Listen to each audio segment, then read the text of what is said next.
Hello, welcome to this week's episode of Content Classroom, where we're going to discuss accountability.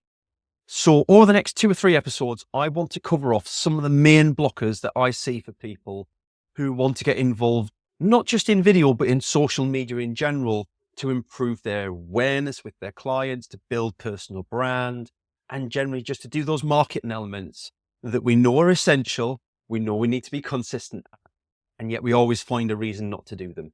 We're going to try and face some of those blockers and get out of them, help you overcome them as much as possible. So accountability is the first main one that we come across.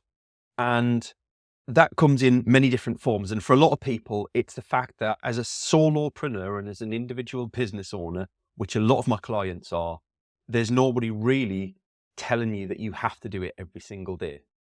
Now, for my clients, they get an easy pass with that because they get me. And I'm big on accountability for my clients. I know that's part of the service and value that I add to people is keeping people on track.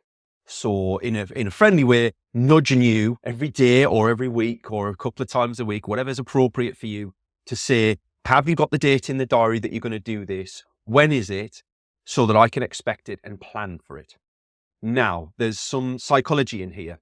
Now, I brought Rachel into my process. Rachel usually does that role for me. So she will go help with the recording. She will ask the questions to the clients and help facilitate the interview, tell them what they're doing, what they could be doing better, and make sure they stay on track. That's great.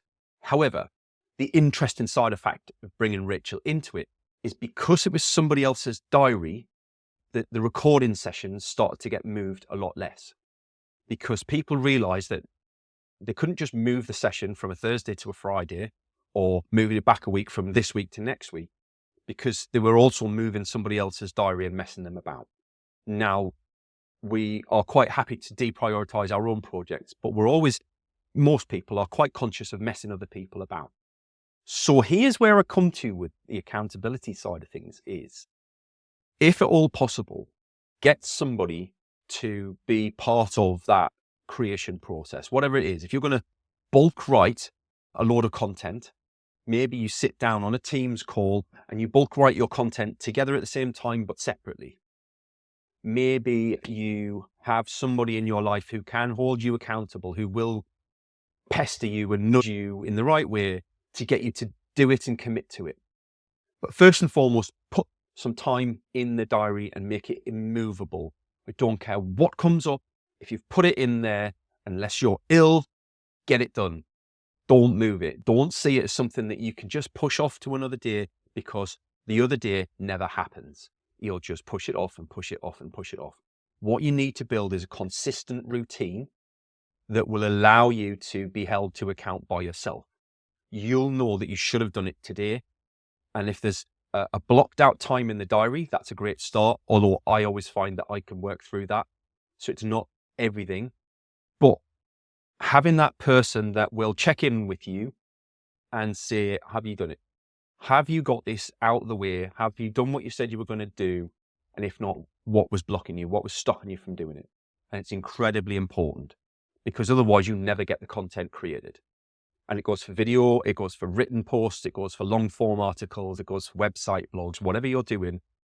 We'll always try and deprioritize it. And that's something I'll cover in another session as to why we deprioritize them. But essentially, it's usually because we don't enjoy it.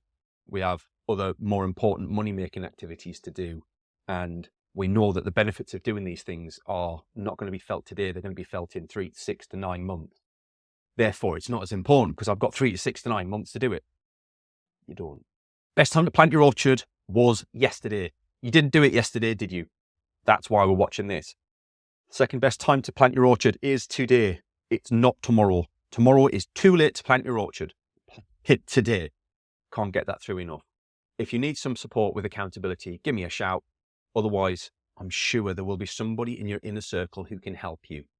Thoughts and comments in the post below. Let me know what you think.